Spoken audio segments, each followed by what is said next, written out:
En el epitafio de la tumba del Papa Inocencio VIII, fallecido en 1492, reza entre otras, la siguiente frase: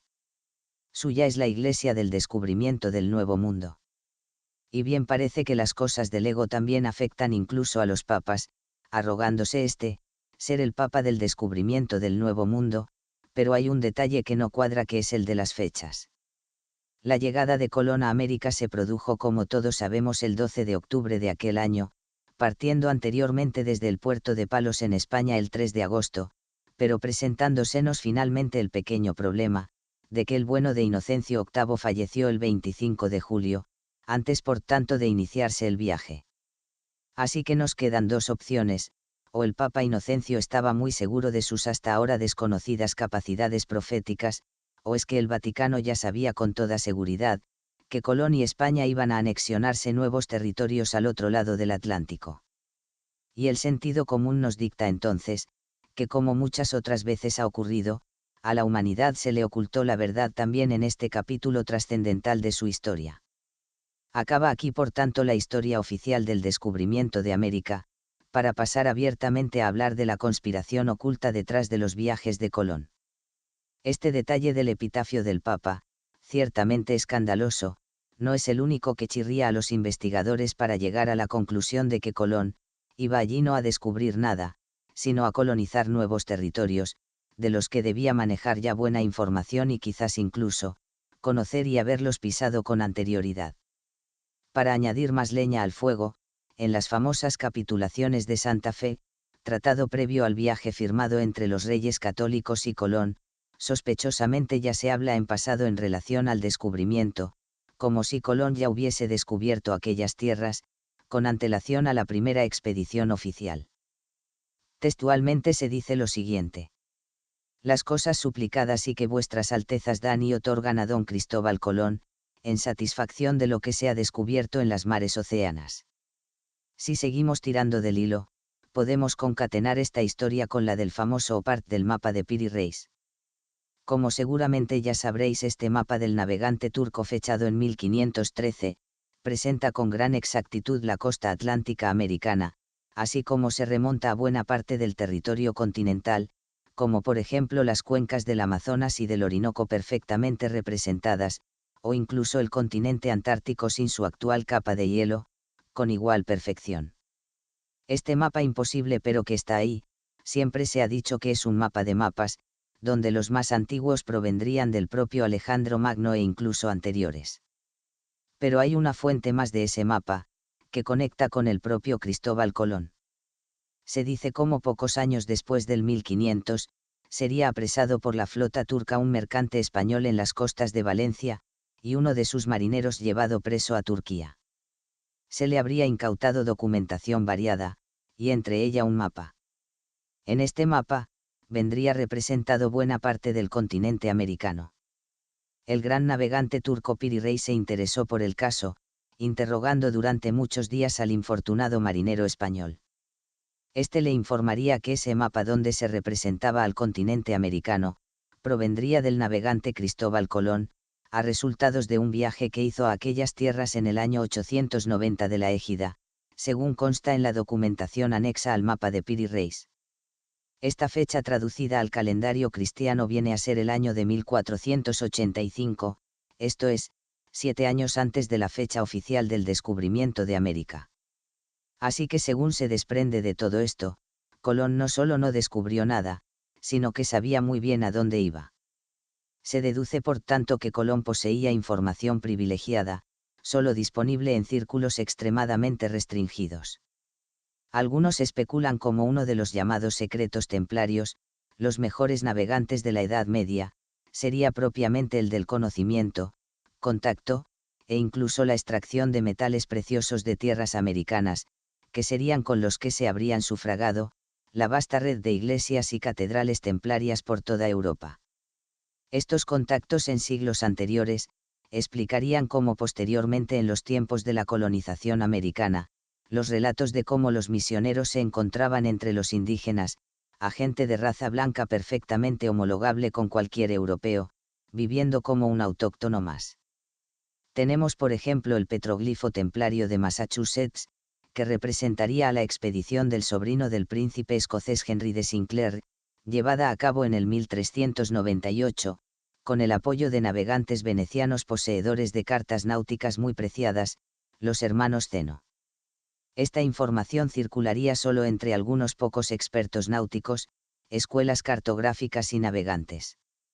Y es bien sabido cómo Colón tenía muy buenos contactos con los mejores expertos en esta materia de España, Portugal, así como de Venecia y Génova, con lo cual no sería de extrañar que él también manejara esta información de primera mano. Pero todo esto, con ser llamativo y curioso, no es lo realmente importante en esta historia, sino que la conspiración con mayúsculas va mucho más allá, y hay que empezarla preguntándose por quién era realmente Cristóbal Colón, y cuáles eran sus verdaderos objetivos. Para contestar a esta pregunta, habrá que recurrir a las teorías trabajadas por el erudito español José Antonio Hurtado. Este veterano académico, ingeniero aeronáutico e historiador, ha sido posiblemente hasta la fecha, el más audaz y meticuloso en acercarse a la gran pregunta, de cuál era la identidad real de Cristóbal Colón.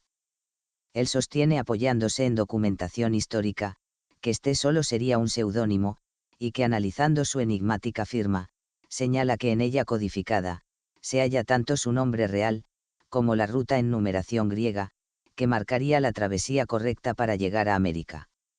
Así el nombre de Cristóbal Colón sería realmente el de Jaume de Mayóriga, en español Jaime de Mallorca, y el triángulo de 5 circundados por puntos, alrededor de la letra vocal A, llamaría a dirigirse al 51, lo que hoy es el meridiano 72 que lleva hasta las costas de Maracaibo.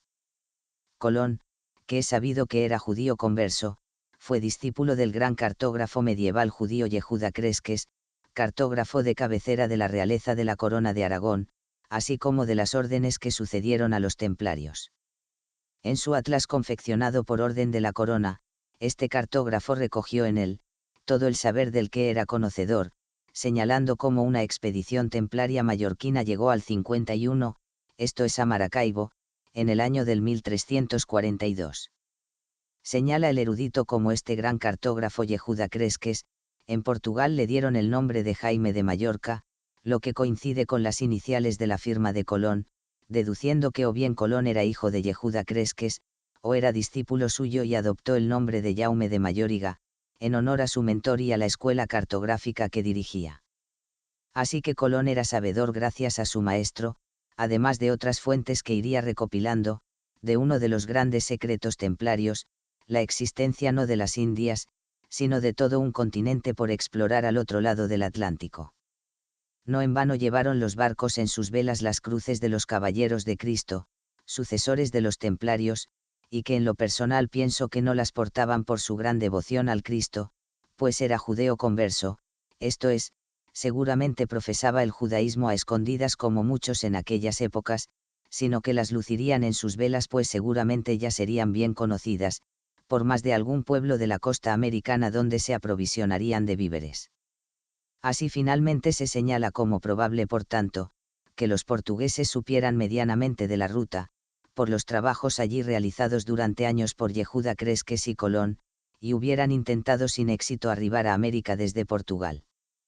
El gran problema era que había que partir por fuerza desde la isla canaria de La Gomera, en manos de la Corona de Castilla, y finalmente el mapa definitivo de Yehuda Cresques estaba en manos de la Corona de Aragón, donde con el tiempo fue cartógrafo de la realeza.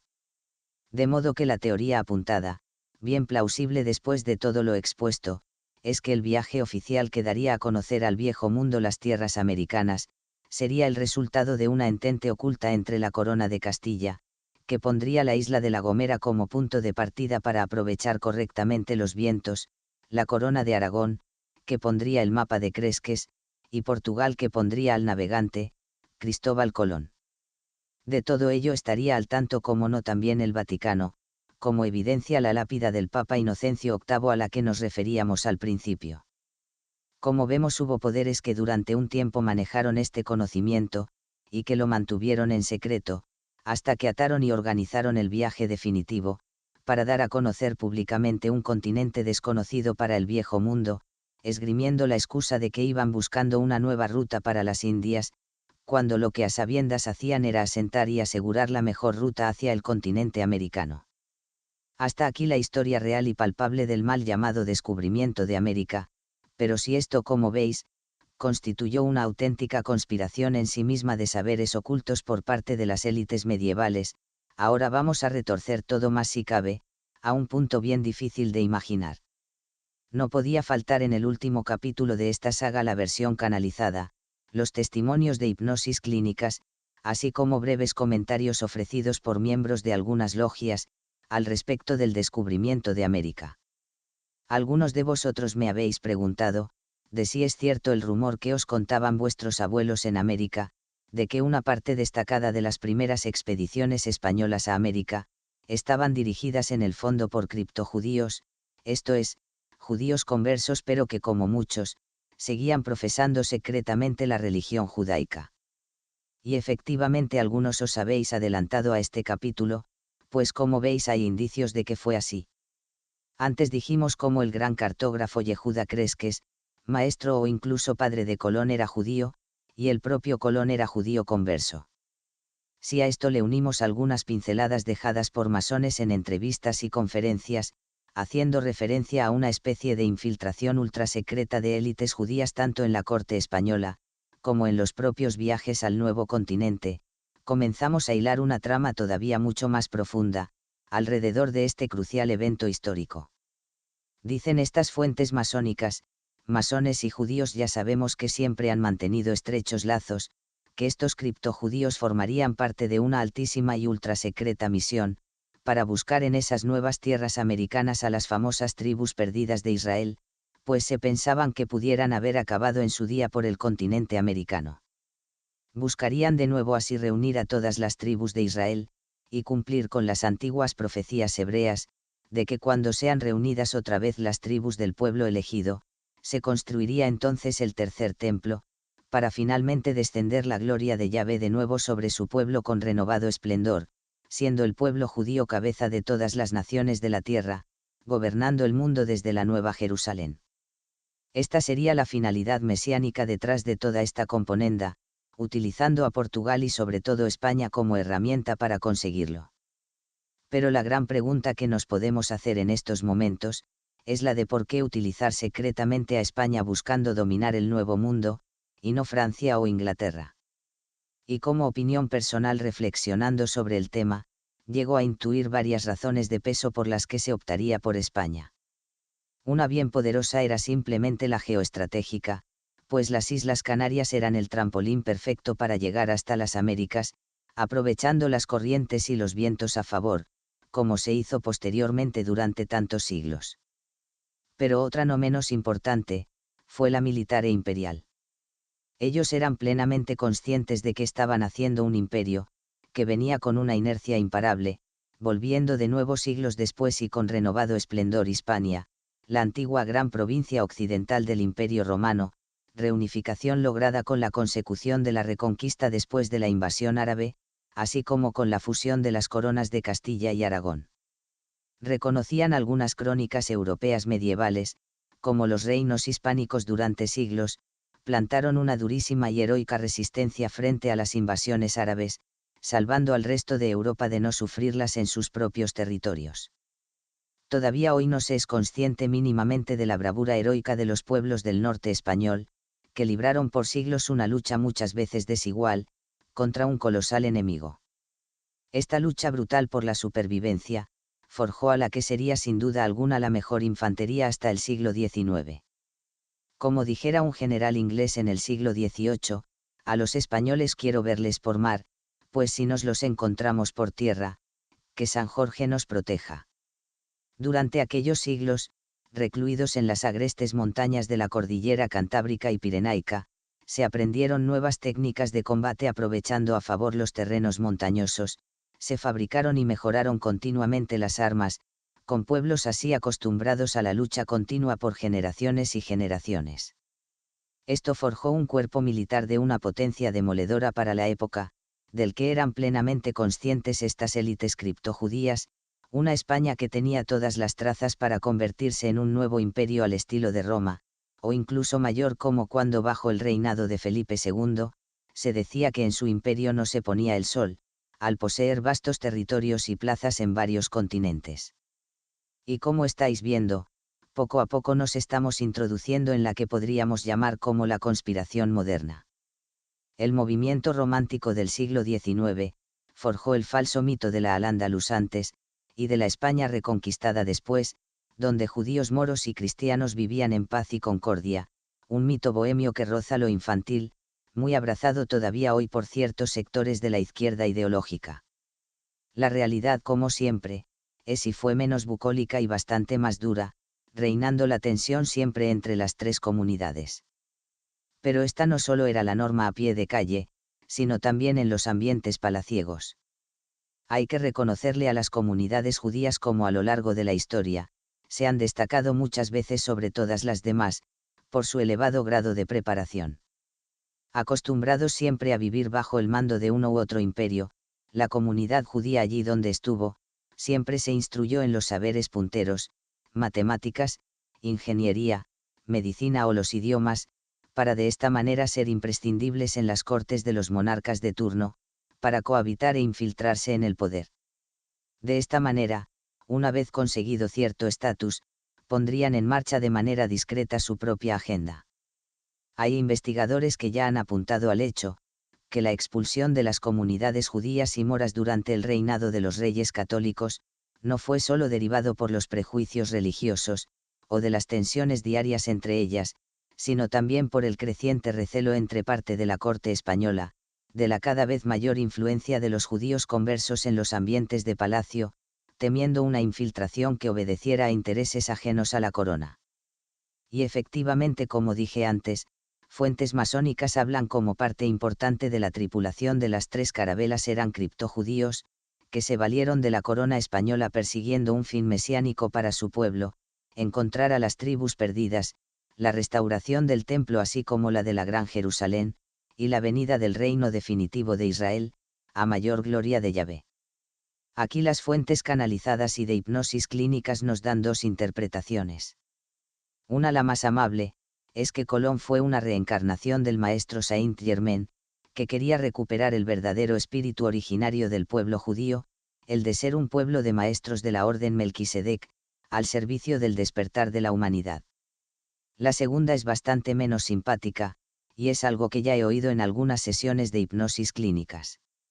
Recuerdo una en concreto, en la que un paciente bajo hipnosis, rememora cómo en otra vida coetánea a la época de Colón, había sido el chamán de un pequeño pueblo americano. Este chamán sentía un gran amor por su gente, y al morir su alma quedó velando el poblado, por el gran apego que tenía por sus hermanos. Pero con gran espanto, cuenta cómo siendo ya solo un ente etérico, vio cómo desembarcaba cerca del poblado una de esas primeras expediciones españolas. La visión para el espíritu del chamán fue del todo aterradora, no tanto por el aspecto de los expedicionarios europeos, sino por las terroríficas entidades etéricas demoníacas que acompañaban y parasitaban a aquellos hombres, que describe cómo emanaban una energía densa y horrenda al extremo, de una maldad insuperable. El espíritu del chamán entró en tal estado de pánico, que a pesar del amor que profesaba por su pueblo, se introdujo despavorido selva a través, siendo este el último recuerdo de aquella reencarnación. La moraleja de este capítulo de la saga y la hipótesis que lanzo, es que España fue el instrumento mediante el cual los regidores de la Matrix planetaria, y ciertas élites de su pueblo elegido, pretendieron su ansiada dominación mundial mediante la infiltración en el imperio español y su corona. No quiero decir con esto que Colón, su maestro, y demás criptojudíos fueran intrínsecamente malvados y maquiavélicos, quizás fueran en parte bien intencionados y al final movidos en buena parte, por la fe ciega puesta en su propia mesiánica misión. Y todo iba muy bien, viento en popa a toda vela y nunca mejor dicho, hasta que sucedió algo no previsto, que fue la expulsión de los musulmanes y de los judíos nada más acabar la reconquista de la península, justo también en el año de 1492. Esta afrenta nunca ha sido olvidada, retrasando durante varios siglos España y toda la hispanidad, los planes de un nuevo orden mundial dominante por parte de los regidores planetarios. Estos desde ese momento, buscaron por un lado una nueva potencia a la que infiltrar y dominar, para crear varios siglos después un nuevo imperio con el que conseguir sus objetivos. Esta sería Inglaterra, por parte de la llamada hoy comúnmente como mafia házara. Por otro lado se buscó el sabotear a España de todas las maneras posibles, resquebrajar la hispanidad, una inquina que si la seguimos hasta hoy, sigue todavía vigente. Como podéis ver, la saga finaliza dejando atrás la conspiración antigua de los falsos dioses regidores de la Matrix, y pudiendo ver ya en el horizonte lo que podríamos considerar como la conspiración moderna. Os conmino a un próximo capítulo extra bien interesante, el epílogo de la saga, donde hablaré de las fuentes utilizadas, opinaré sobre algunas de ellas, echaré un rápido vistazo histórico desde donde acaba esta saga hasta la actualidad, y algunas reflexiones personales sobre lo tratado, que creo que cerrarán de una forma más acertada y menos abrupta esta saga. Nos vemos entonces si queréis en el epílogo, y a todos un fuerte abrazo.